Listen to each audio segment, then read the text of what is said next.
Following you now. I don't know. They, only they.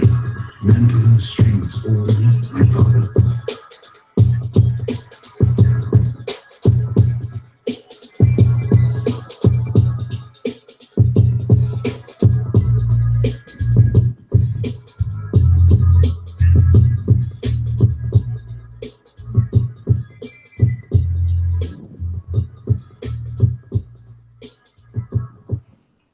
All right, greetings, people. Um, Welcome back to the Omnius Day Radio. I'm your host Jose. We have Huang back here, Hey, how's it going? and I want to Rose. introduce a very cool friend of ours. You know, this is like my brother from another mother. Guys, say what up to Adam. Hello. All right, guys. For the audience out there, guys, I want to say first off, sorry for the wait. You know, I was in the process of moving and everything, and you know, this is the first time actually like I've settled in. As you can see, I got the bear poster back there, which is awesome. That is a bear painting by Adam Savage. He not painting, of course, but he actually drew those bear sketches in his notebook for a cosplay, and they put it up on a poster and printed it out, which is cool. Um, so, you know, little by little, I'm trying to work things out with the house and stuff. So that's one of my processes right now. But let's jump right into this, guys. I want to talk about episode 3 of Game of Thrones. Let's start off with that. Um, Being that I'm gonna start off, let me say, did you guys notice that in the intro on Eastwatch by the Sea, you know, the little entering what is it? God damn it, I forgot. The intro. Dragonstone? No, the intro. The show intro. Okay. If you notice when it goes up into the sun, it goes down into Winterfell, and then it goes into the Castle Black. Yeah, they no longer go to the other side of the world. I noticed that. No. If you actually notice in all the other ones, Eastwatch by the Sea, which is on, would be if you're going from Winterfell into Castle Black, it's all the way on the right side. So it's that little, you know, the second castle, Eastwatch by the Sea. The the the sea right next to it is actually frozen. So maybe White Walkers will actually take that route. So they'll go up, and then they'll go right into Winterfell, maybe, or you know, right into Westeros. Honestly, I think if the White Walkers were to, I mean, they are going to, the whole Westeros, but I think their approach would be to just go right through the wall. I mean, they know that they can't be stopped. I mean, these guys are not prepared at all for that. The only one who's really preparing for that is Jon Snow. You know what I mean? Not even really prepared. He's getting prepared. He's getting prepared. But these guys, I feel like the White Walkers, the what's the guy, the Night's King? What's his name? Night's King. Yeah. So the Night's King, I feel like he knows that Jon now knows what their weakness is, but Jon is not at the castle. So if anything, if they go through the wall, it's over. There'd be no stopping them. I don't think they'll make it hard on themselves to just walk through the water or whatever and risk losing people. Well, I think that this guy's vision for in the fire is gonna come true, and the wall, something's gonna happen, and they're gonna break through the wall. Yeah, I think it'll be more. It'll make the show a little bit more interesting if they walk through the wall and take through the wall instead of being going around. Because if they go around, yeah, like, couldn't they just do this anytime? In my opinion? Exactly. Yeah, it's anticlimactic. So let's go to another cool thing that we brought up. There's that scene, and let me go to the scene right now, actually, where Ronella and they're all talking in that room.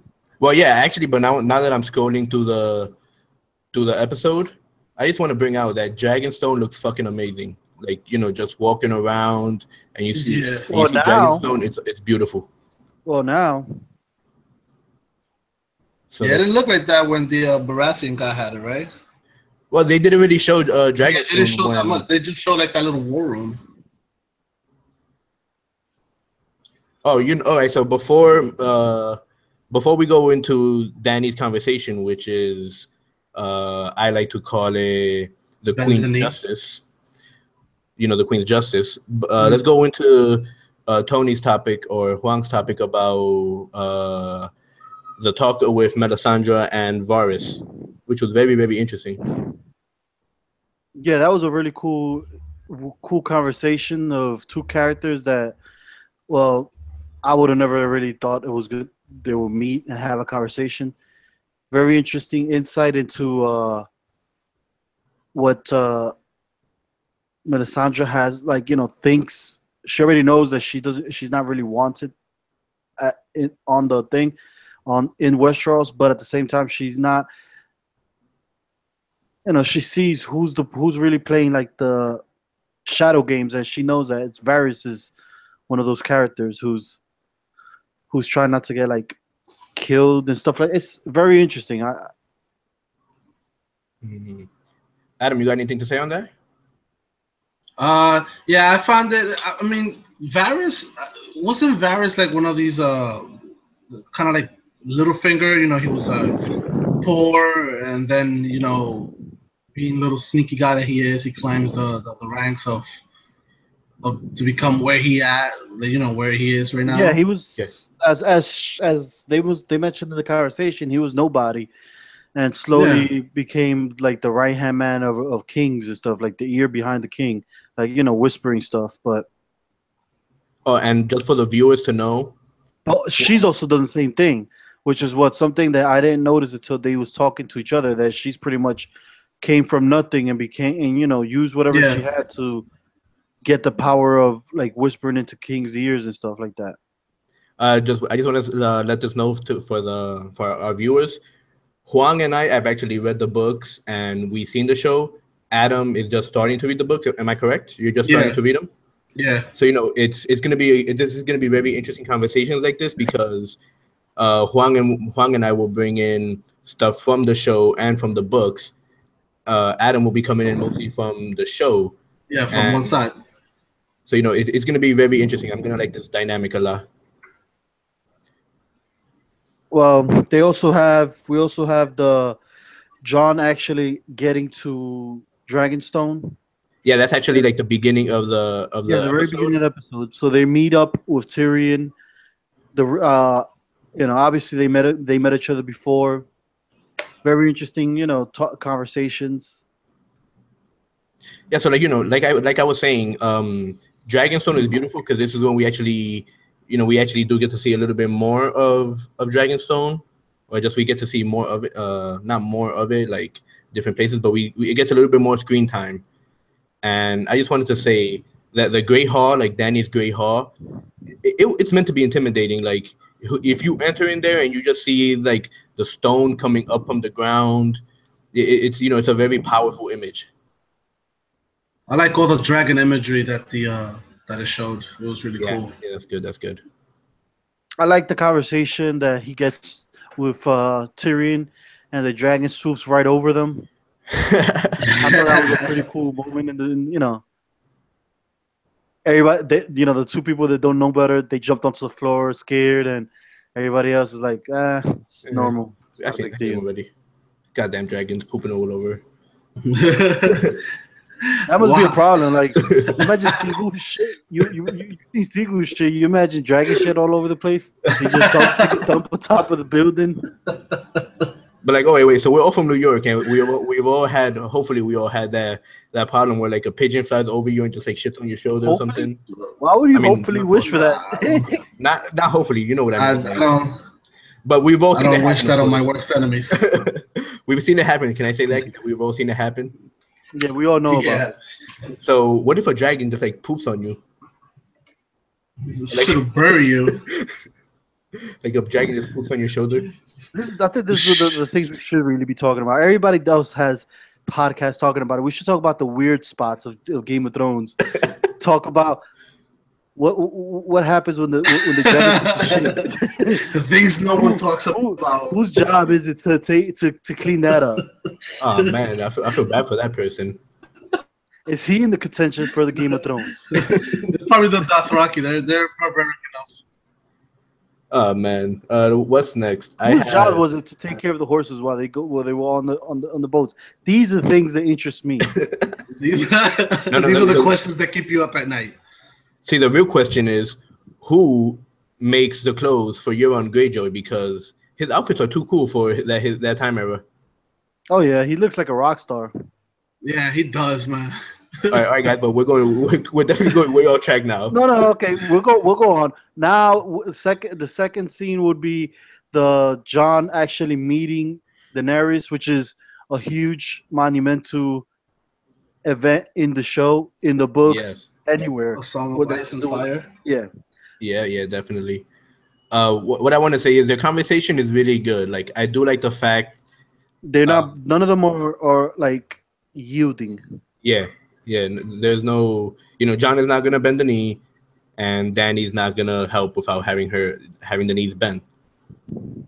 So here's my thing, though, and I don't think I've heard another podcast that brought this up.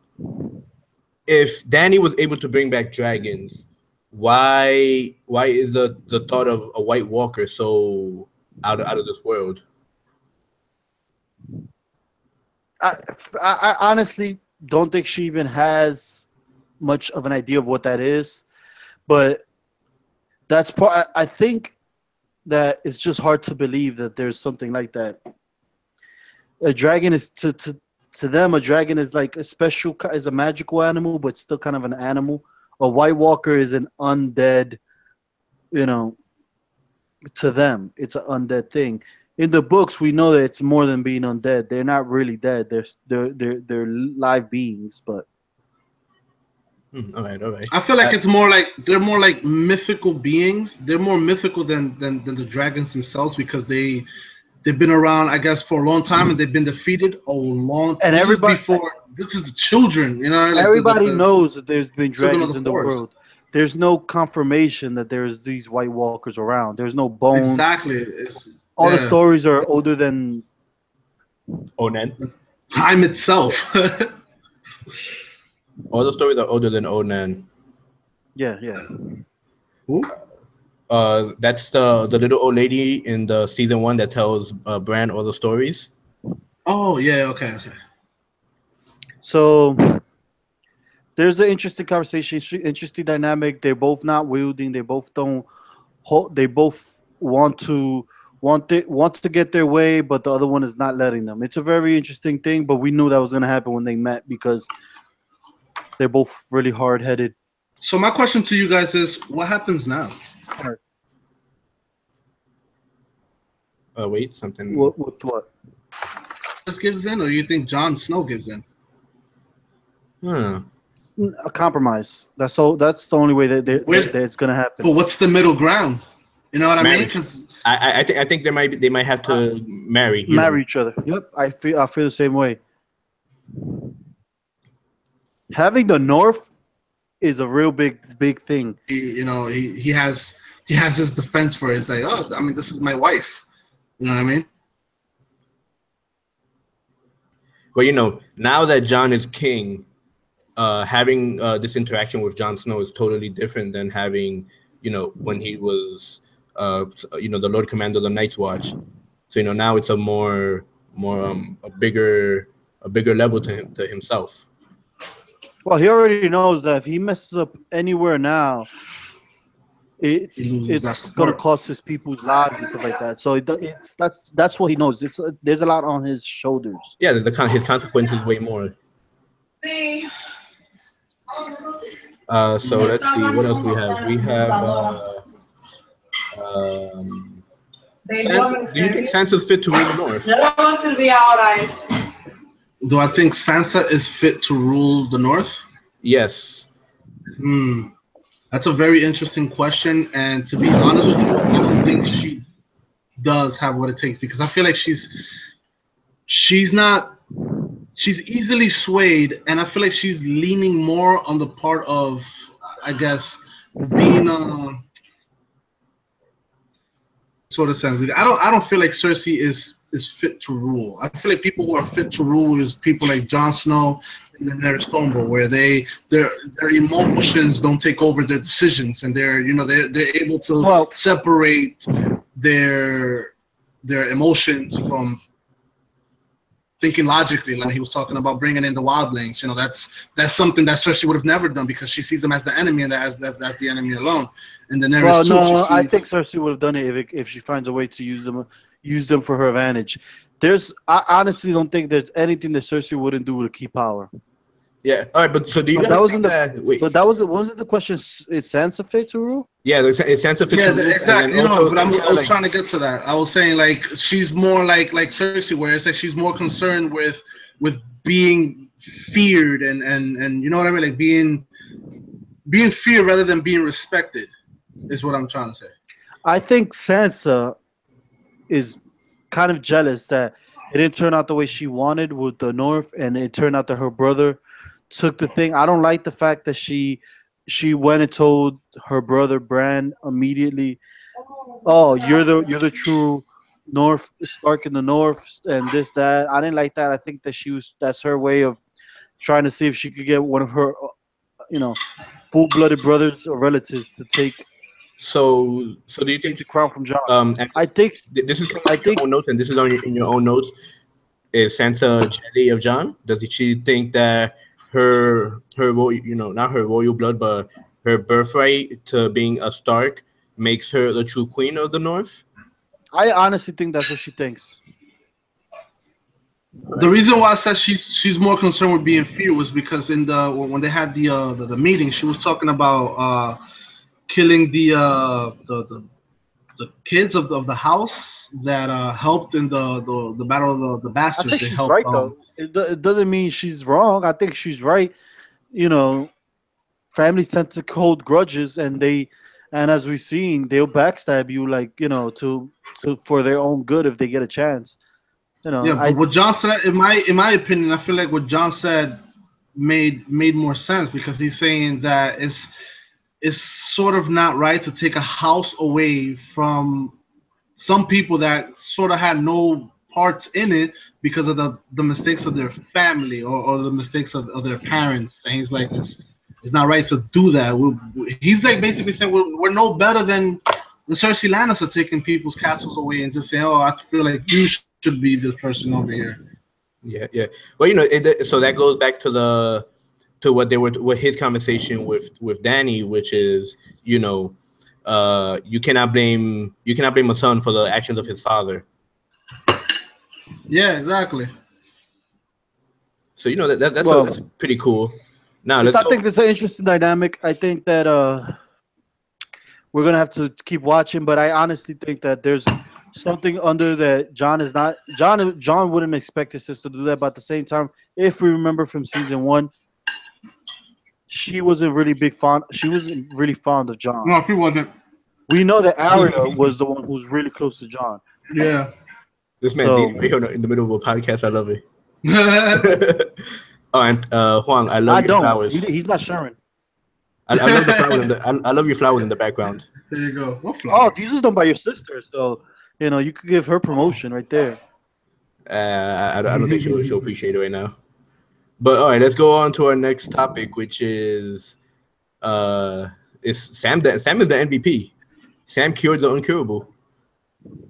Yeah, that dude is gonna be a force to be reckoned with, man. I feel like people are sleeping on him. All right, I just gonna say, coming from like a scenic background that I have, I'm loving the fucking shots that they do in this show. That whole thing with like the pus coming out and then jumping to like a lobster or what is it? Was it crab or lobster? I don't know, but yeah. That was disgusting. That made me and I love it. So I want to bring up a real quick thing. We skipped over the scene where this guy makes it back to the city. And he's dragging the 3 captured the Sand Snakes and his niece. Oh, you're on? Do we not bring that up? Let me see. Yeah, we didn't. No, that's I'm watching the episode right now, so I can tell you what's going on in order. Oh yeah. I actually have that right here. It's on. I was looking at your notes. My notes is all over the place. I go with Yeah. whatever I remember at the end of the episode. So we get, Queen's Justice is the name. I think the name of the episode is what she does to take vengeance back on the Sand Snakes for killing her daughter. And as you see at the end of the scene, we see how spiteful, Cersei could be in trying to hurt somebody. Very vicious stuff. Poisoning your favorite daughter, her favorite daughter, and leaving her to see the body die and decapitated and all that. So here's the cool thing. On my notes, I actually have that. The Queen's Justice. Let's talk about this. Whose justice is it? Is it Dany's justice, Cersei's justice, or Onella's justice? Oh, wow. The Queen right now, I think the Queen is Cersei. I didn't see Dany do any justice this episode. But Onella, if she was a queen, she would have definitely it would have been Onella's justice. All right, cool. I think it's definitely Cersei's justice, but I agree. Onella definitely had the last laugh, like she always had during her whole life. Your mom was extremely thrown off by Cersei's reaction to, like, yes, you will get whatever you want after we fight this war, after we win this war. So I'm guessing that he was like, he'll give him the gift. She'll say, yeah, let's get married now, and then fight a war. We know for a fact that Cersei is not gonna get married. That's not something that's even in her plans. Married. I mean, look, I'm just saying, your mom wants to put a finger in the bum, all right? Oh yeah, we know that. I love that scene so much. Jamie wanted to hurt him for saying that. Oh yeah, she doesn't care anymore though. You know that, right? Like this is, I don't know if man, I don't even know what episode it was in, but this is a scene where they after they do their disgusting deed, that there's a servant that goes in the room, and he was like kind of rushing to get out of bed because you want to be seen together, and Cersei was like, I don't care, I'm queen. Well, yeah, I think that was this episode. Oh yeah, that was definitely this episode because I wrote down Cersei gives good head.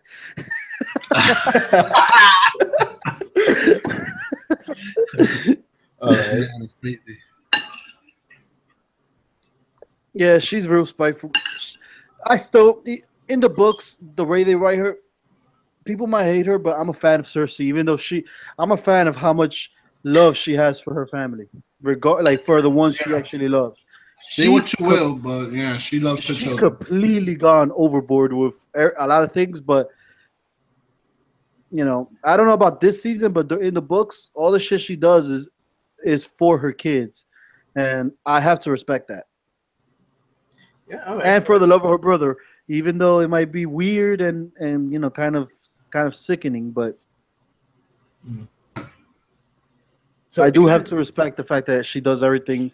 Not anymore, though. I think now it's just she's being real vengeful and she's in love with power. So I think I think now we're at a point where we can talk about the next time that you see Dany and Jon speak, which is the part where super sidekick. What's his name? Ah, damn, it's on the tip of my tongue. Davos Seaworth. By the way, he's like the ultimate super sidekick. Yes, he is. That's his new name, Super Sidekick Davos. He'll outlive the superheroes. But we saw the scene, and he tells them pretty much about like everything that Jon has gone through at Castle Black.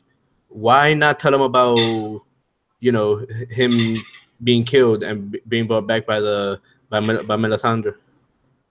Well, I don't think he's already trying to sell the whole White Walker thing. And everybody knows White Walkers is like the undead army, and he keeps talking about an undead army. What if I tell you, yo, we're gonna stop these undead beings, they're evil and shit. By the way, I'm also undead. How would you feel about that? All right, you're right. You got it. He has very good reason not to say anything to anybody who wasn't there to believe it. There you go. Man. So This is their way of tying it into The Walking Dead. yeah, I was gonna bring that up actually. You know, they have to get some way to bring it into The Walking Dead. All right. Do we feel like the Iron Islanders hate Theon? He's a No, bitch. well, he's he's not really a man anymore. That's one. So you know, we have no respect for him. That's a low blow. Yeah, it's double low blow. What can I tell you? It's a lot of things. The you know, he was raised in the North, regardless if he's really an Islander. He was raised in the North. There's a lot of things to hate about Theon. All He's right. a coward. That's number one.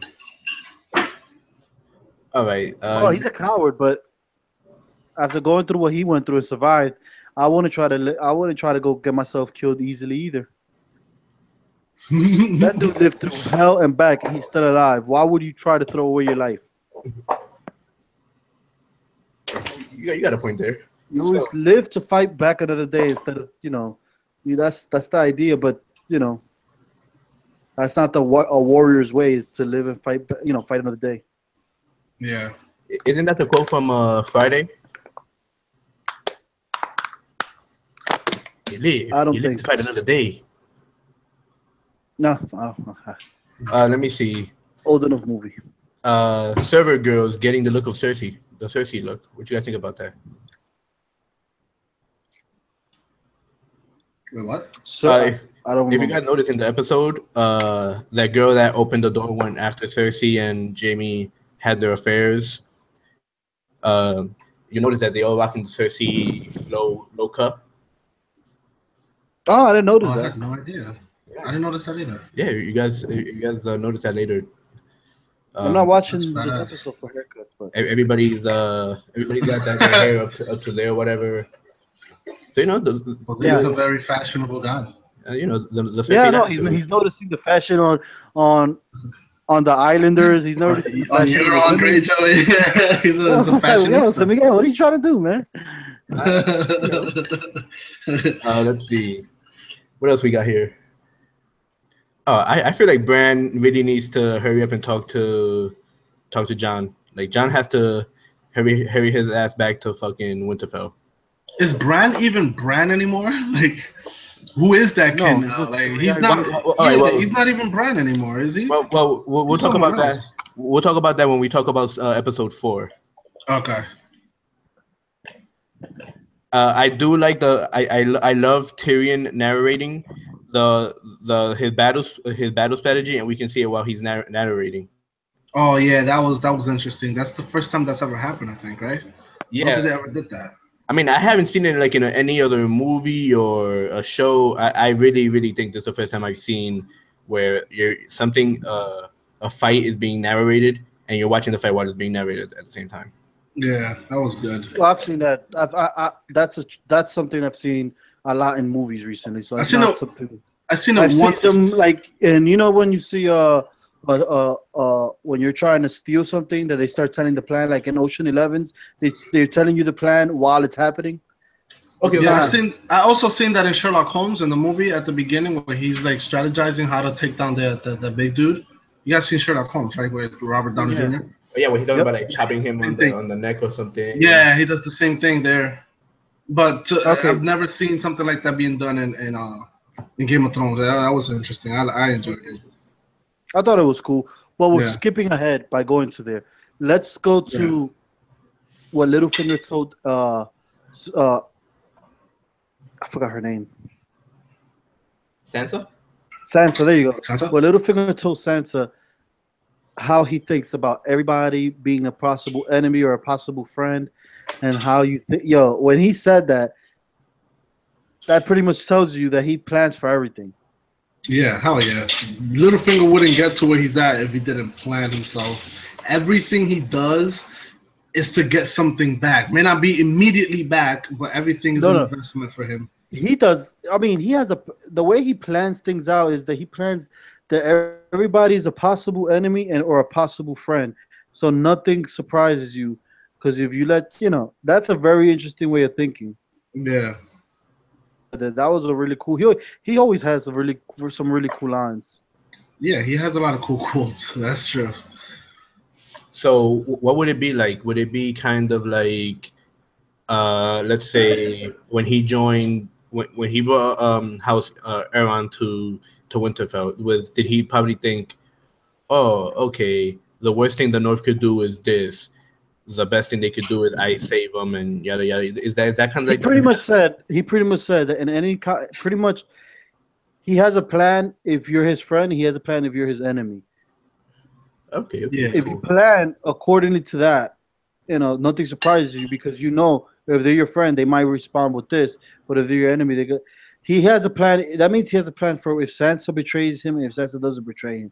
He has a plan for John listening to him or John doesn't listen to him. He tries to plan for everything possible, so nothing surprises him.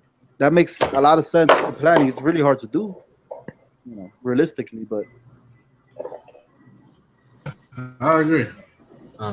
So Tony, I see you have something interesting here. It's is Dany's down for her hubris for her name? Is she getting to? You want to explain that to us a little bit? I in this episode, I definitely started seeing the inkling of the power getting to her head. She's starting to I see really it too. believe in that because she's a Targaryen. Everything has to be given to her. That's what's happening between her and John. She expects that everybody just gives into her because she's back with three dragons. And honestly, the three dragons are amazing and they're a big thing, but people, as you can see, they don't give a fuck. If they don't want to bow down to you, they're not gonna bow down to you. And she Not only expects that, everybody to do it regardless. Like that's what she's expecting from John off the back, and John is showing her to her like, you can't just expect that. Shit is earned, and I think that she's not liking it. and not only that, but it's true what Tyrion was saying. It's like, yeah, you have all these dragons or whatever, but do you want to be, queen of a kingdom, or do you want to be queen of the ashes? You know what I mean? Like, yeah, they're powerful and all, but the goal is not to kill everyone and rule nothing. The goal is to have everyone bend to your whim. And if those dragons are that powerful, maybe you want to have them sit on the sideline because you still want people to serve you. So Adam, quick cool book pour. When Dany's ancestor Aegon the Conqueror, the one that brought all 7 kingdoms together, he only used all 3 dragons. Let me bring up my fingers. He only used all 3 dragons once. Yeah, I mean, because why would he kill? You know what I mean? Like it makes sense to just use them one time. Like get them afraid and show them the real power that you have. Like he's taking dragons. Hold up. Okay, continue. He's taken his dragon, Balerion, to different battlefields and different fights. But there was only one scenario that he's taken all 3 of his dragons to fight at the same time, and that's called the Field of Fire, where they wanted to conquer the Lannister house. So they brought out the soldiers, and they created a field of fire around them. Oh, they trapped them in there. Yeah, which was my hope for episode 4. But as we already saw, that wasn't the case. But it was. I had high hopes. But Tony, I don't think it's gonna happen. Well, I don't think that's gonna happen regardless until we get 2 more dragon riders. We have one potential one that's he could leave with a dragon if he starts messing with them. When I think that's John. Yeah, I think that could happen. Which one? All right, if John was to get a dragon, which one you guys think will be his dragon? I think he'll take the white one. What? The white one. Viserion? There's a white one? Yeah, they're all colored. Like one is black, one is greenish, the other one is white. Yeah. No. The other one was red. No, so the big one, Adam, is Drogon. Yeah, that's the black one, right? The black and red one. Viserion is white. Oh damn, Let me look it up real quick. You guys, Yeah, please do, because I could have. While you look it up, I'm gonna tell Adam one thing that as you already know, history repeats itself, and if that's true, the only house that the guy didn't conquer when he first got with the dragons, he didn't actually fight anybody at the north. Oh, the guy, Really? all he did was kill their king, I think it was, or they saw all the damage that the dragons did, and the army met up with them, and he bent the knee at the thing, but he bent the knee so his people won't have to kill themselves and lose. Yeah. Okay. It's very interesting. So I'm just pointing something that out to show you that it does that. There might not be a big fight at the north with when it comes with Daenerys. Like, I don't even think that's an option because from older books, a lot of shit likes to repeat itself, and I think that he might bend the knee to her and show after he sees all the damage she's gonna do with those dragons. I feel like Jon has already figuratively bent his knees a lot, and I feel like he really doesn't want to bend the knee. I don't think he's gonna bend it. I don't think he's gonna bend the knee. I feel like he's pushing his people to the point of like where they're not gonna respect them as much because he's been sort of bending over backwards. You know what I mean? Yeah. Well, okay. I just That's what. Oh, by the way, Bran was in this episode. This episode, Bran shows up, so you could talk about Bran talking to Sansa. Oh well, yeah. I mean, a lot of things happen in these episodes, man. Like Bran telling her that he saw her get raped, pretty much. That was a crazy moment. Yeah. Yeah, I feel that's something when she realized that that's not really her brother. I feel so bad for Sansa. She's been through a lot. If anyone deserves a castle, it's her. Dude, they should just give her the Phoenix Force and tear everybody up. That was an X-Men joke. Jose, did you get it? I'm sorry. I'm over here looking for. You missed the great X-Men joke. Oh, what was that? I want to hear it now. No, that's it. The moment's passed. Yep, moment's passed. You should rewatch it in the replay. You're too late. Wait, is Viserion? So wait, Viserion really is white? I don't think he's white. Yeah, all the dragons have a different, distinct color. He might not be completely white, but it's his shading is white. Yeah, he's like gold. This one's like green. You got. But if Jon was to get one of those, I think it'll be the white one. Just my opinion. Okay.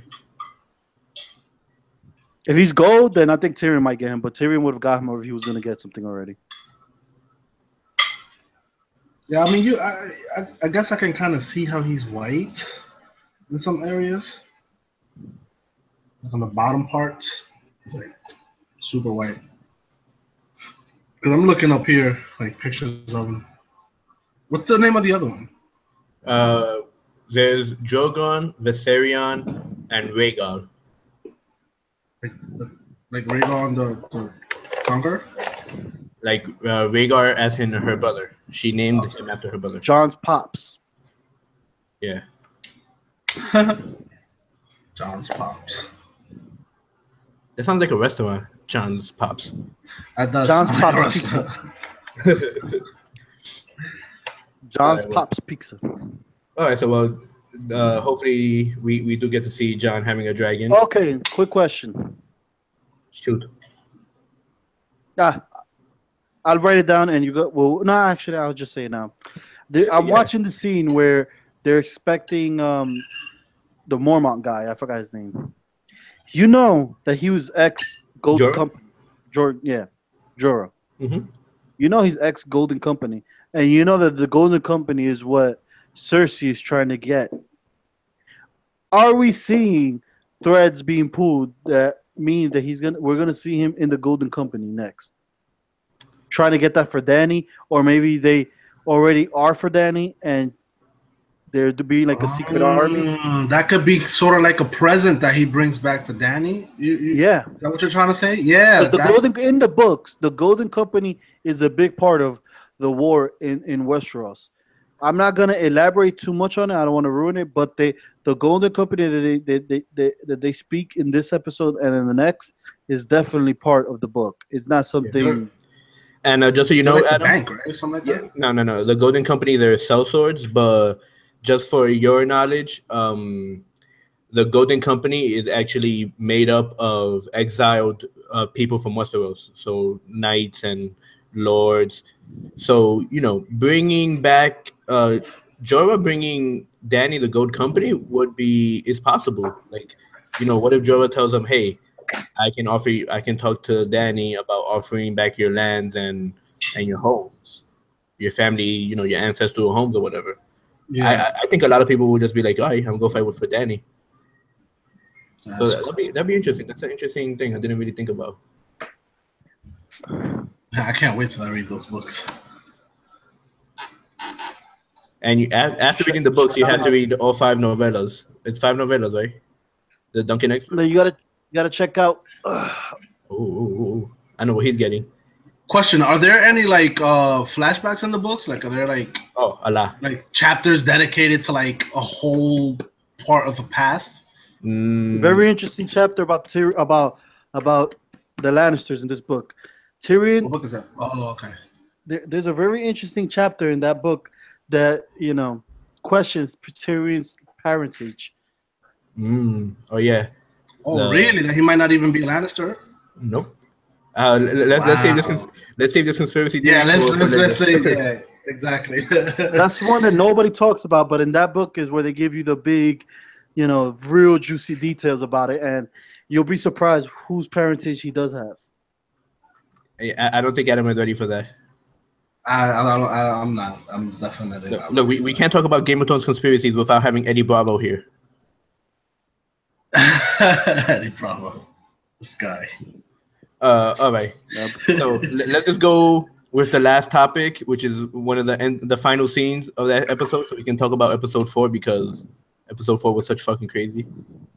Olenna is a badass. Almost everything. Olenna Martell is a fucking badass. Yeah, she is, man. She's Queen of Thorns, man. There's no, Queen of Thorns. She definitely is a thorn. Like, there's no time that you mess with her that she doesn't get back. They don't call her that for nothing. I just like the fact that she just looks at Jamie in his face and is just like, "Hey, I killed your son. I want to tell your sister." You know what I didn't understand about that though? She took the poison and drank it quickly, so that way she had time to say what she wanted to say or whatever. But she did that because she didn't want there to be pain, and then she said whatever but that she was saying that, I was thinking to myself, I mean, stab her.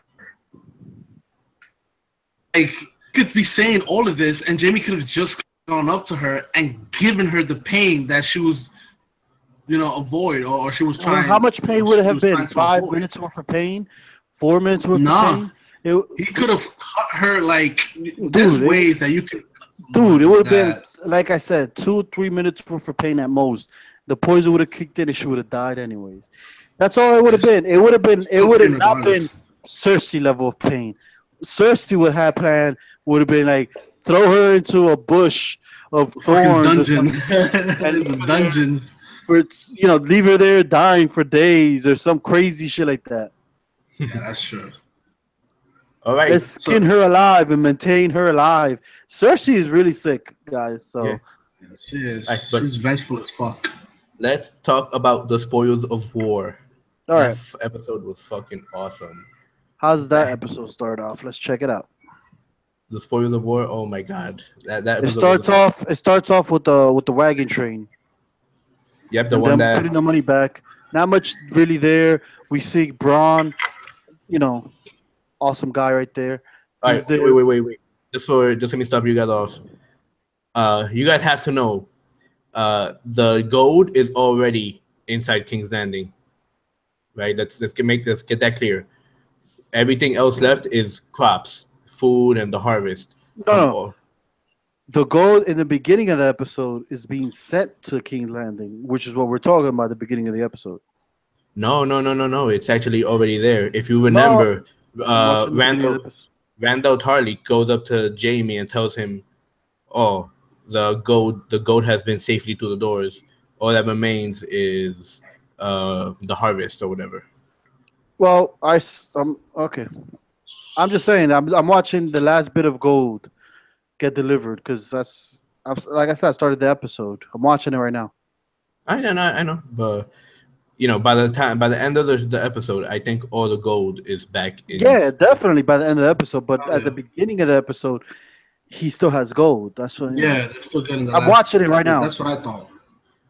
Because, I bring this up because of what happens. Yeah, but let's just talk about John. All right, Tony. What do you want to start? Let's start off with where you're watching the episode. Let's start it off. Well, the wagon, the gold wagon. This is what we're talking about. Right now, it starts off with Braun getting paid. Not much really interest there. Braun says, "I haven't really got paid. I still want my castle." Yada yada yada. It's okay, whatever. Let's go to the next scene. It's not much really happens there except that we see that the gold is getting delivered. Yeah. Next scene is Cersei discussing with the Iron Bank for some, for the money, and him being happy that they're gonna get paid in full, their whole payment. Then they bring up the whole thing about the Golden Company, or yeah, stuff like that. It's interesting. Interesting. Might be really big in a few episodes from now. Mind you, I think the actor that's playing the Iron Bank guy, I think he was Sherlock Holmes' brother in the BBC show, if I'm correct. Yeah, he was. I know I found him. Yeah, he was. I know. I was like, man, this guy looks so familiar. Where's he from? Yeah, I've seen him in a few things. He's a pretty good actor. Now we're going to the scene where Littlefinger gives the dagger that was meant to kill Bran back to Bran, even though I think Littlefinger was the one who sent the dagger to get. It's a very interesting scene. I'm just saying. Yeah, I kind of like always has an agenda. I think I kind of do like that thing at the ending. That's it's like it's something chaos. What was it that he said? Well, okay, so pretty much they're having a conversation. Littlefinger doesn't. I'm not sure if Littlefinger expects magic, but Bran is telling him what the I'm not really Bran, and I think by him telling him the chaos thing, the chaos is a ladder. Littlefinger said that a few seasons ago at Top of the Wall, or when Jon was getting to the top of the wall, it was Littlefinger talking in the background, talking about how chaos is a ladder. So I think that Bran telling Littlefinger that was him telling him, like, I know everything you've done. But here, check this out. I have I pulled up the episode and I have the closed captioning. Only to find such chaos in the world. Let me see. I can only imagine. Chaos is a ladder. And then they had that very, very powerful stare with each other. I like that. The stare was Littlefinger, Bran telling him, I know all the shit you've done. And Littlefinger was like, what? I think he was completely thrown off by that. Yeah. And then, Adam, this goes back to, so in this same episode this same scene is where we go back to what you were saying earlier about Bran is not Bran anymore. Because this is the scene where Mira comes and tells him, hey, I'm going back to my house, to my home. Wait, can I just make a quick joke real quick? Yeah, go ahead. How scary would it be to know someone like Bran in real life? Like this guy knows everything you do when you're alone. Like, really think about that real quick. Like, dude, hey, I'm pretty sure Adam. Bran is doing like really sick shit. You be there trying to give Bran your handshake. He's like, I saw you this morning. I'd rather not touch your hand. You're like, what? Midgets, Adam? Really? Come on now.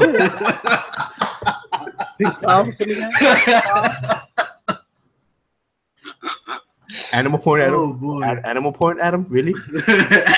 Really? Bestiality? Is that how you're doing this? Oh boy. But all right. On a more serious note, what was your question? It wasn't a question. I was bringing up the fact that this is where you. Frog's mirror. You told her. He called her. She's like, "Wow, frogs. That's how they do it in your Frogs? Oh shit! That's some pretty sick shit. But no, this is the part in the scene where Mira tells Bran that she's going back home, and he's like, "Okay." Like my man don't give. He has no fucks to give anymore. He definitely had the biggest walk of shame after leaving. Everybody in the cast was like, "Damn, that's just how he did you dirt." Yeah, he really did though. He said, "My brother died for you," and that's it. It's like he's you have to also. Bran is like he's almost a god figure if you really think about it. Like because the way they're doing the whole time thing is that time is fixed, and no matter what you do, the outcome is going to be the exact same because you were supposed to do that. You know what I mean? So, in the sense, would you care if you had the powers that Bran had? Like, would you really give a fuck about anyone? Pretty much, the Dr. Manhattan. You know what happened to Dr. Manhattan? 100% that, dude. 100%. He's completely apathetic. Like he doesn't care anymore because he's too beyond, emotions. Like he's way out there. Like he's concerning himself. Yeah, he's concerning himself with more serious matters like the universe and or war and how things are gonna shape out for the future. Or people chopping down my trees and shit like that, right? Real serious. No, for real. What is that tree? Can you guys explain that? I don't get that tree thing. The weirwood tree? The tree with the face. Do you want to take this, Tony, or should I take it? The weirwood tree is the tree that they use to see time through. They're a tree from, if I remember, the first men, not the first men, the children of the forest. Children of the forest. Children of the forest. They use those trees. They like that's where they live around those trees. And that's where they get like their magical powers. And the whole war in the beginning, like the whole Darkest Night War, was the humans were chopping these trees down, and the children of the forest didn't like that. So that's when, as you saw last season, they created the White Walkers to kill men, but then the White Walkers was worse than men. So right. Okay. But those trees are pretty much. For the children of the forest and the White Walkers, is the cause of everything. If you really think about it. Now, Tony, this is a question for you. Adam might be like, "What the fuck are we talking about?" But we'll explain to him. Do you think we'll see Sansa? Not Sansa. Do you think we'll see Arya with Dark Sister? Well, Dark Sister was lost. If I'm correct. No, right? no. Dark Sister was handed down to the can't remember his real name, but to the Three-Eyed Raven.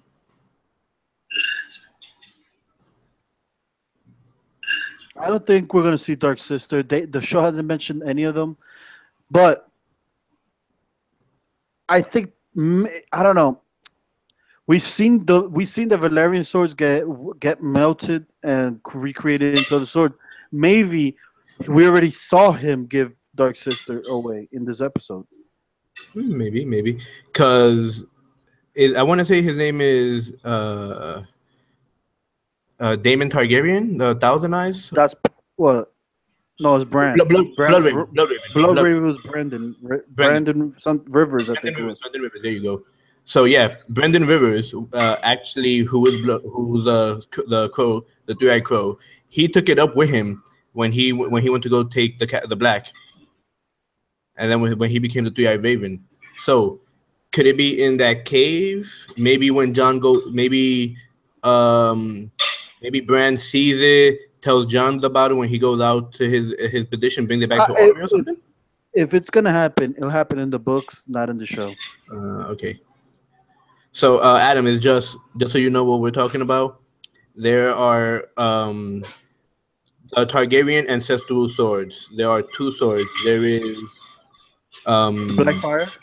Blackfire, which is Aegon the Conqueror. That's his sword, which is handed down from Targaryen king to Targaryen king. The princes were given Aegon's sister's sword, which was called Dark Sister. So it's just another Valyrian sword that's Valerian been steel lost. sword. Yeah. Okay. Oh, and by the way, talking about Valerian steel and bringing it melting down and rebuilding it, Tony, I've heard a few podcasts already and a few videos on YouTube that they talk about the forging of Valerian steel. So it does have a real world characteristic. It's called Damascus steel. So if you look up Damascus steel, I know what it is. so you know it's that. But they were saying that what if dragon glass was used to forge the sword also? Why is it that dragon glass? If dragon glass is in the, so we know that what I'm trying to say is we know that dragon glass can kill a White Walker and Valyrian steel could kill a White Walker. What if Valyrian steel is just regular steel mixed with dragon glass, and that's actually its secret? But that's how you make Valyrian steel. Yeah, that's plausible. Like That's you plausible feel? as hell. Yeah. It makes sense. I don't think Okay. George R. R. I'm Martin gonna he obviously like seeds things with magic, but doesn't make magic the all-out powerful crazy thing it is in other shows and as you saw in King Arthur. You saw that movie or something again? I haven't finished seeing it. You saw the beginning, right? How it starts. Magic is like, boom, magic. The other podcast I was listening to earlier this morning, they were actually talking about this, where George R. R. Martin hates magic. He hates the how other stories brings magic. He says yes, there should be magic, but it shouldn't be as powerful as it always is in other stories. So that's why he double sword, like double-edged sword. Yeah. When you use it, it's gonna cost you. I'm gonna ask the question that it's been on my head since you guys brought up this whole Valyrian steel thing, and that's do you think that the Targaryens knew about the White Walkers and that's why they created these specific swords to beat them? No, I don't think so. No. You They don't probably think so? heard. They probably heard the stories because, of course, the stories about the White Walkers have been around forever. But I don't think they. To make Valyrian steel is it's kind of like, what are the odds that you guys are forging this, and it just so happens to take these guys out? Like, were they aware of something that perhaps no one else knew? Were they preparing themselves for war? There you go.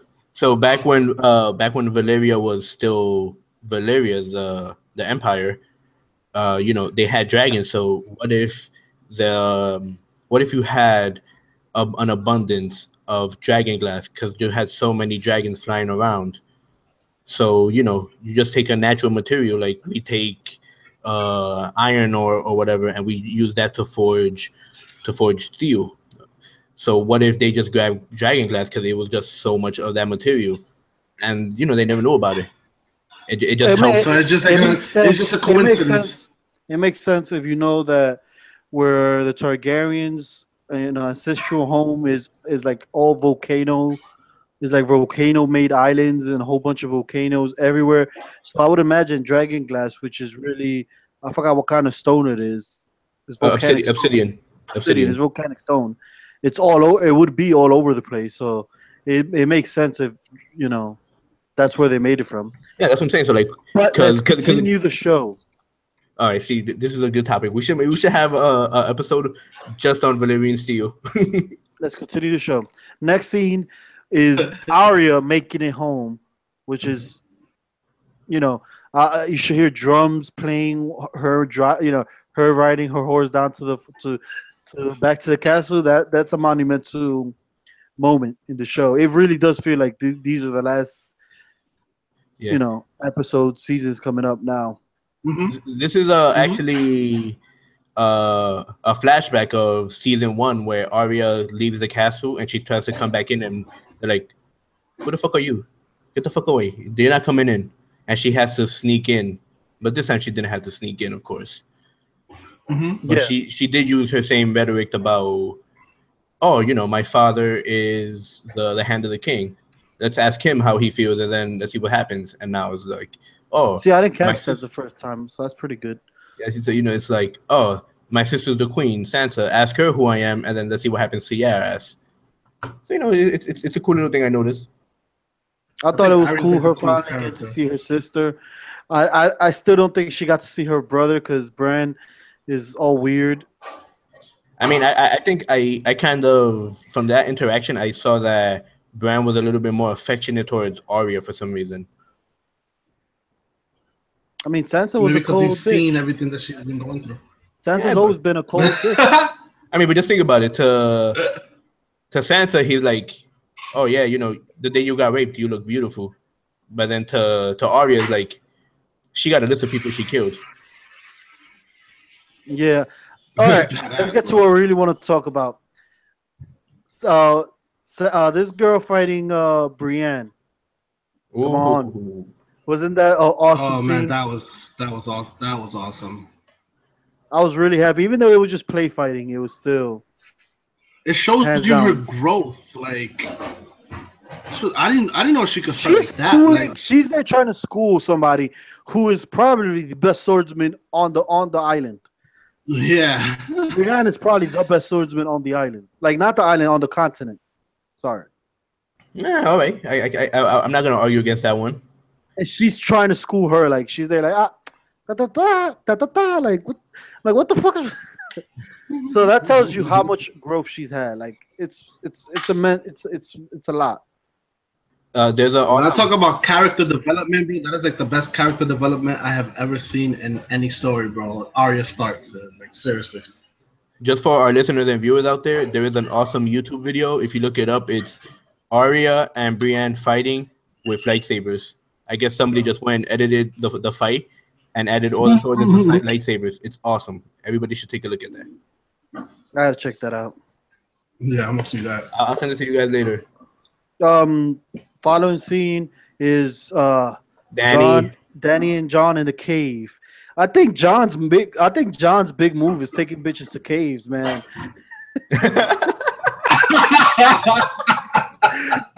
How long were you sitting on that? It just came to me. Like, it just came to me. I'm watching like the scenes right now. I'm like, wait a second. That's how he bagged the red hair chick too. I mean, he's actually married to her, right? I know. Yeah, in real life, yeah. Yeah, I didn't know that. But his big move is like taking girls to caves, man. I was like, whoa. I wonder if that works. I'm gonna try that one.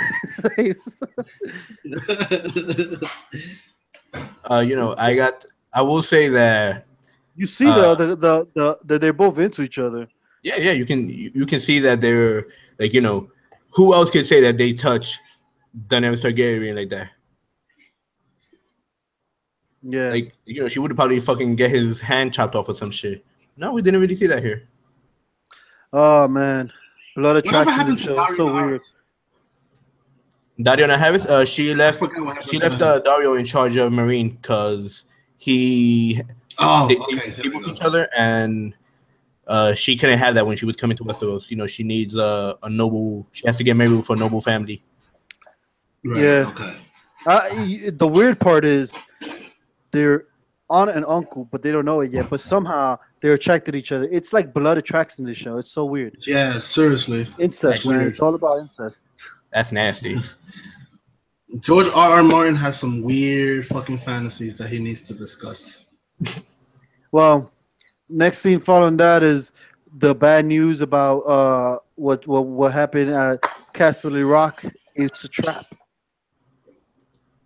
It's a trap. It's a trap. Very interesting scene.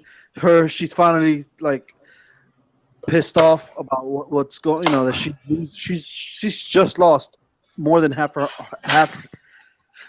of the army she was expecting.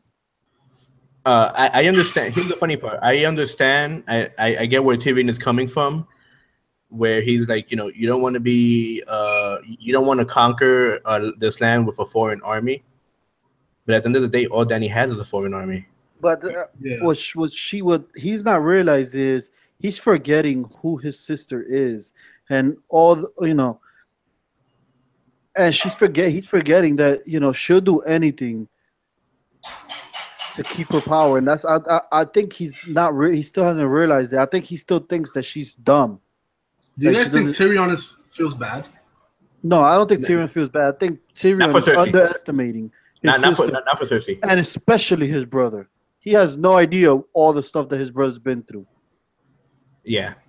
Because I feel like in the show, I don't know how ahead I'm going with you guys, but there's a brief moment where the battle is going on and the Lannisters are getting slaughtered, and he's like almost taken aback. Like you can see like the hurt in his face, like the pain that he's the one that's doing this to the people he grew up with, and it brings up a real interesting question about, you know, loyalty and the families that you brought into it. Is watch the episode, you see what I'm talking about. There's a glimpse in there where he's like, you know what I'm saying, right? I know what you're talking about. Okay, next question is Jon finally meets up with his other brother, even though it's not really his brother, blood brother. It's his adopted brother, but Theon. Yeah, he wanted to fuck him up. Yeah. As much as people, you know, want to focus on the actual Stark children, Theon is technically, as you've seen, he's a point of view character in the book, which means he's a very important character in the book. And Theon has survived the whole show, so he's kind of like a Stark if you think about it. He's gone through hell and came back, and he's still trying to find himself. I you know, all the shit that's happened to Theon, the books make it really hard to not like Theon, like not root for him a little bit, because he just goes through hell, man. Yeah. All right, and the next scene is the part that we all want to fucking talk about. Oh yeah, the battle. Oh yeah. And let me see. I actually have it up here. The battle is probably a good 20 minutes. Yeah, I was gonna say I'm on 38. My time thing is 38:21, and I have 19 minutes, 19 and a half minutes left. Well, I'm further down than you, and I'm 36 minutes in, and it's still about 20 minutes. Well, the battle is about 20 minutes, and it has to be the most expensive 20 minutes ever put in show history. Yo, this is way better than this is movie quality. Yeah, dragon work right here, man. Did you guys see the whole thing that HBO released about just this scene? No. Oh my god, look it up on YouTube. I'll send you guys the link later. But my wife doesn't watch she watches it, but she's not caught up. But she was watching this episode and she was like, "Oh my god, they look so real! Oh my god, they look so real!" That's all she kept saying about the dragons. Okay, so so first off, went into them. Yeah, the dragon is all the three of the dragons are the size of a Boeing 747 airplane. That's like I believe that's Boeing's biggest jet. And these dragons, they say they're fully grown, but they're not. Dragons live almost 300 years, guys. These dragons are like 7 years old. The dragon in the book, the Black Dread, which was Aegon's dragon, was so big that you could run a horse down his throat. Sheesh. Yeah, they mentioned that in the book somewhere. But so we finally get to see the Dothraki in action. Oh my god, incredible! Oh man. So one thing that HBO pointed out that I really do appreciate them for this. A lot of the stunts that HBO does is real. So that whole you guys see that beautiful scene where the Dothraki are riding their horses, they jump up and then they pull their bow and arrow. Yeah. That was real. They actually built a saddle so the guys can stand on top of the horse. So you will put your feet inside these metal holes, and while the horse is jumping up and down, your feet are in there so you can't fall. Apparently, just to give you guys up, you know that the Dothraki are inspired by what's the name of some again? Celtics? No, the Dothraki are inspired by Genghis Khan's armies. Oh, the Mongols. The Mongols. The Oh, the Mongols. Mongols, yeah. They I can see that. were so nice that they will be able to shoot you in between a jump of a horse. So when a horse jumps or is galloping in the air, that's what they will shoot. That's how good they are. So I guess that's where he got his inspiration from them.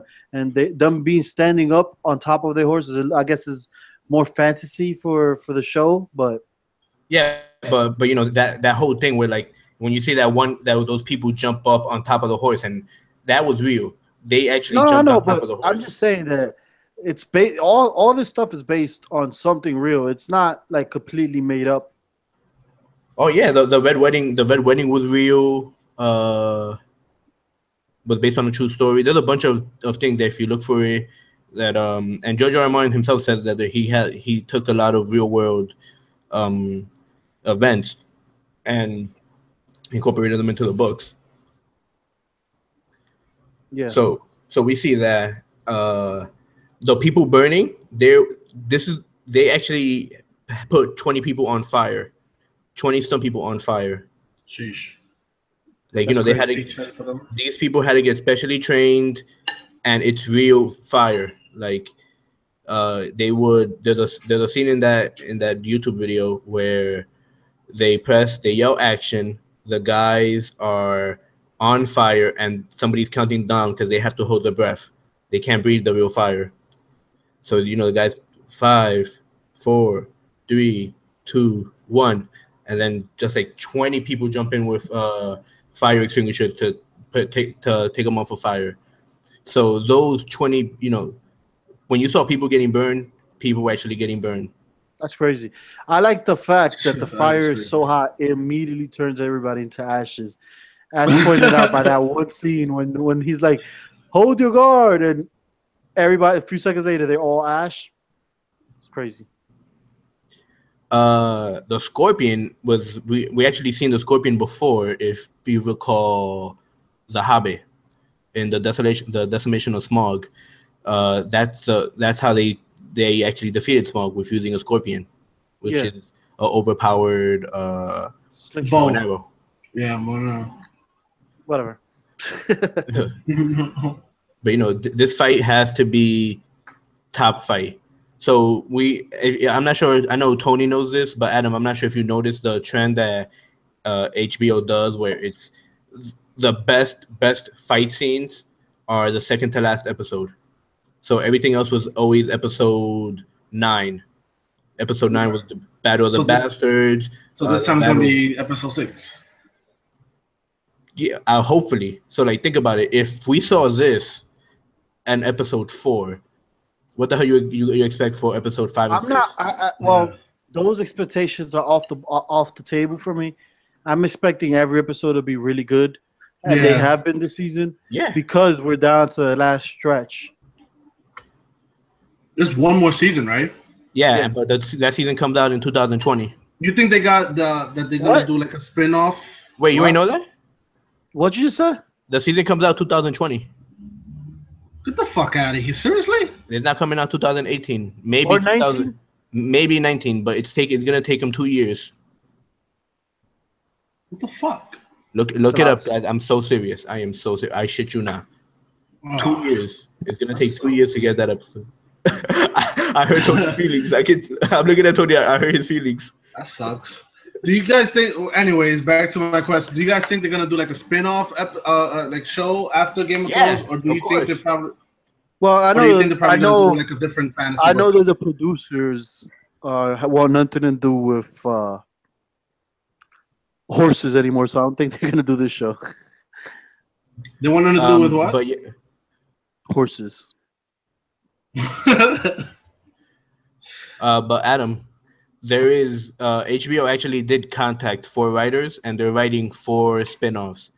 I'm not sure, they're not sure if they do 1 or 2 of them, but they are gonna pick their most favorite. Now, George R. R. Martin on his blog. Wait, give me a second. On his blog, he did mention it, and he said Robert's Rebellion is not one of them. The History of the Targaryens is not one of them. And I forgot what the other two he said were not. It's the four big things that people wanted to see. They said they're not gonna be here. Oh, that sucks. But I was gonna say I wouldn't mind seeing them, do something like the Wheel of Time or the Dark Tower, something like another fantasy take, like kind of like because not a lot of people knew about Game of Thrones until the show came out, and then everyone started reading the book, and that's when they were like, man, this is really fucking good. But before Game of Thrones, the biggest, one of the biggest fantasy franchises out there was The Wheel of Time by Robert Jordan, and I feel like if not HBO, then maybe Stars. If they do that again, like they take another, like what I mean, like they take a different fantasy book and just popularize it. I think it'll work out in their favor. Basically, do the same thing that they did for Game of Thrones. I'd like to see that. Well, did you honestly, wait, we're gonna go down that line. We're gonna go down that line. I still want. I haven't seen the Dark Towers movie, but I could see them doing a show. Yeah, for the Dark Tower, right? But the movie, I haven't seen it. But I hear it's crap. I haven't seen it either, but I hear it's crap. Did you guys hear about the producers of Game of Thrones, their next show that they're working on? Super controversial. Yes. Adam, did you hear about this? No, I have not. So the show, if I get this correctly, the premise of the show is, what if we still have slavery in this modern day and age? Oh man, I'd love to see that. Well, the problem that they have in is, people get so offended so easily without even knowing. I don't. People got offended by them just giving the premise out. Yeah, like it's not that they're I've heard of people talking about that they're racist and all this and Nazis again. They just wanted to do a show about a really. What if the Confederates won the war? Yeah. What if the Confederates won the war? Which is something, it's another point of view. You're not really affecting anybody. You're not saying, "Oh, hey guys, I thought the Confederates should have won the war." No, they're just saying, "What if the Confederates won the war? How would things turned out?" And I think it's a really important. I honestly think that the way things are now, about what if the Nazis now, that's probably a very interesting show to watch. Especially the way things are right now in the country. Yeah. We just had a Nazi fucking. I would love to watch that shit. You saw the protest? Oh yes, Virginia, right? Okay, so can we just say that we're done with the Game of Thrones? That episode 4 was one of the best episodes. Then it was probably. Yeah, we could say that. All right, cool.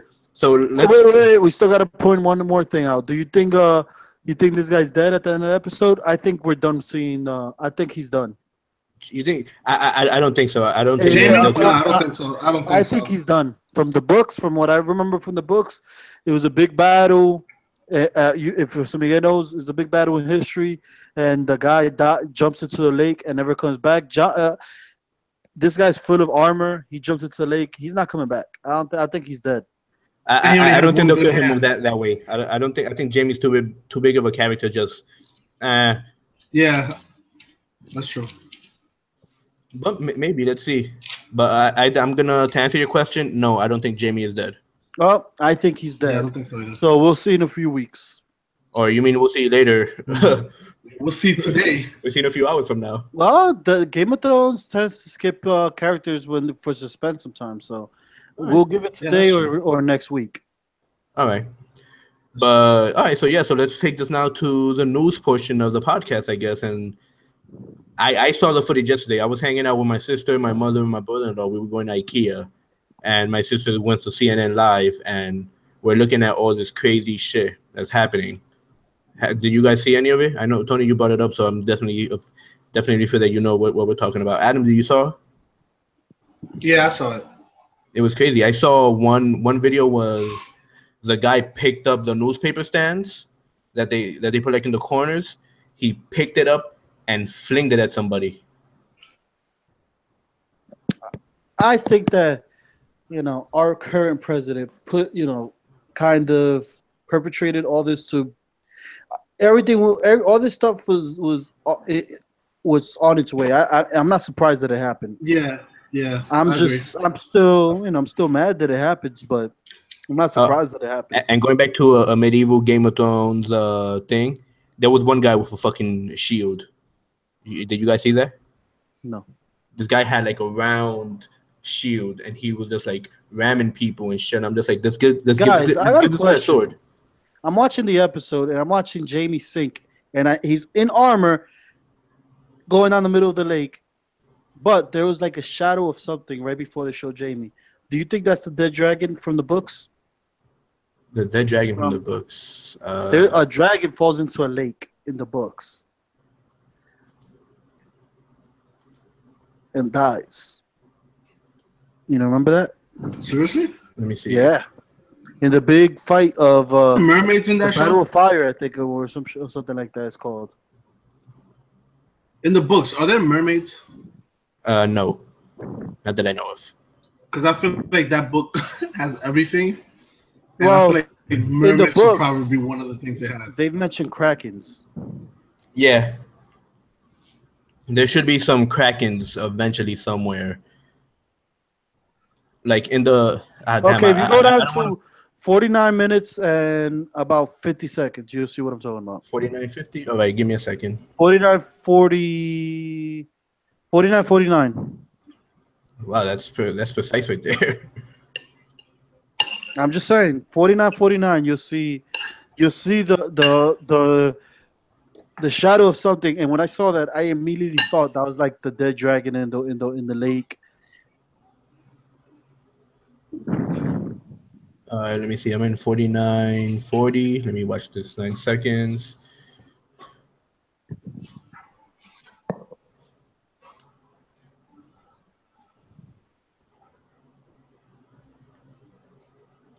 I saw what you're talking about. I don't know, man. It could be, maybe. I don't know. But Jamie does have armor. Only way I can see Jamie being saved from there is like a bunch of Dothrakis or... He's not saved, guys. He's dead. That was Jamie's farewell. Say goodbye. Hopefully not. Say goodbye to Jamie. All right. Do we want to go back to everything and just tries to swim back? What? So do we want to go back to the news section? I know Adam had something that he wanted to tell us. I'm just saying he left unloaded. Make sure his sister made sure of that. Wait, what was it? Oh yeah. Do I go? Yeah, go. Yeah. So did you guys hear about the whole Disney breaking up with Netflix now? They want to do their own streaming service. How do you guys feel about? I am tired of this shit happening every time. I feel happy that I don't have cable. I feel worse that I had to subscribe to everything. You know how many subscriptions I have right now? I don't actually pay for all of them. Like this HBO is hooked up by my friend, but I have Netflix thanks to Jose Miguel. I only pay for Crunchyroll that he uses because he lets me use his Netflix. Then I got Hulu from my other cousin. I got YouTube. At least we share. I got YouTube, and I got the Google Play subscription for my music because I have to get a subscription for music too now. And now you get that, so I could get the unlimited, the no commercial YouTube, which is what I really use. I use that a lot. I pay for that. Of this. What? I pay for that also. I love it. I have no ads. I'm sick and tired of all these subscriptions. I refuse to pay for Disney. I will pirate Disney. Edit that out. You imagine? I'm gonna have to cut that. I can tell that we're not gonna get a future. Adam, I can already tell this podcast is never getting a sponsorship from Disney. Oh, definitely not. 100% podcast or YouTube video, whatever. I'm just saying, I am sick and tired of all these subscription-based plans. It's worse than cable. If you go and subscribe to everything now, well, I also have Amazon. Not to mention something else. Now I have Amazon Prime too. Amazon Prime, yeah, I have Amazon Prime too. Yeah, I feel like we're going down a dark path where people are gonna make Sure, you're cheaper not than getting cable. everything. Yeah, you're not getting everything on the cable because sometimes when you get everything on cable, there's channels that you never even touch. You know what I mean? But you're still paying for those channels. This way, you're paying for the shit that you actually want to see. But I feel like, where does it stop? Like, does every single network come out with the same thing? And then where does that leave Netflix? Does Netflix then not have TNT Netflix, shows? Netflix is doing well, guys. Don't. Yeah, You know, I'm look, honestly, only subscription that I really use is my Amazon because I order a lot of packages and shit. Um, Netflix, HBO because of Game of Thrones, and actually they do have some really good original series. But I'm thinking about canceling my HBO for now because it turns out when I moved to this apartment, I got Fios, and Fios gave me a free year of HBO. Oh, that's awesome! Yeah. So that well, I don't really care about the Disney coming out of Netflix dude, because what does I that wasn't mean for the watching it. Marvel shows? That's what I wanted to ask What does that next. mean Yeah. for all these shows that became a hit on Netflix? We're talking about the Daredevils. We're talking about the Punisher that's coming out. They're still on Netflix because I saw Yeah, Netflix. I was no, watching. no, no. It's not gonna. They're not gonna get taken off till the end of next year. But that's Yeah, what happens then? You know what I mean? Yeah, I agree with Tony and what he's saying. It's true. Like what I happens honestly like what then? Netflix is doing. They're pretty much coming out with a really good show every week. Yeah. Every week there's something really good to binge till the next week where they release another new show. If they keep doing this, eventually they'll fill They up won't every need, week's yeah. slot, and they'll have something new coming out, or the season 2 of something new coming out every week. All right. Yeah, Speaking Like, about eventually they won't even talking need the about Marvel Netflix, I shows. recommend yeah. anybody out there to go watch, check out Atypical. It's about a kid on the spectrum. He has like social issues and hope. It's really funny show. I liked it. Adam, any suggestions, recommendations? Any recommendations? I've been reading Black Science is a graphic novel. It's made by by Image Comics. It's basically about a dude who invents a machine, kind of like Rick and Morty almost, where he goes and invents a machine. He calls it the Omniverse or something like that. And basically, what it does is that it allows you to travel through multiple realities. And while he does that, the machine gets broken and it constantly jumps them to a different reality. So if everyone is not back within the time frame that the thing's gonna jump them back to somewhere else, then certain people will get left behind in whatever reality that it is. And basically their goal is to fix that thing so that they can get back home. It's really interesting. Well, I don't have any recommendations because actually I got 4 Amazon, not Amazon, but I got 4 Audible credits that I have to use. So I'm gonna look for 4 things to download and All to right, listen. another interesting This is thing the book happening right on here. Netflix, guys. Ooh, oh, Now that that you looks talk nice. about Black Science and you're talking about a comic, did you find out that Netflix um has their first acquisition, which was the Millerverse, and Oh yes, I heard about that. that guy, he's responsible for the Kingsman Secret Service comic. He's responsible for a few Kick-Ass. things.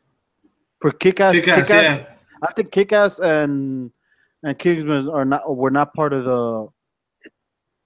the sale.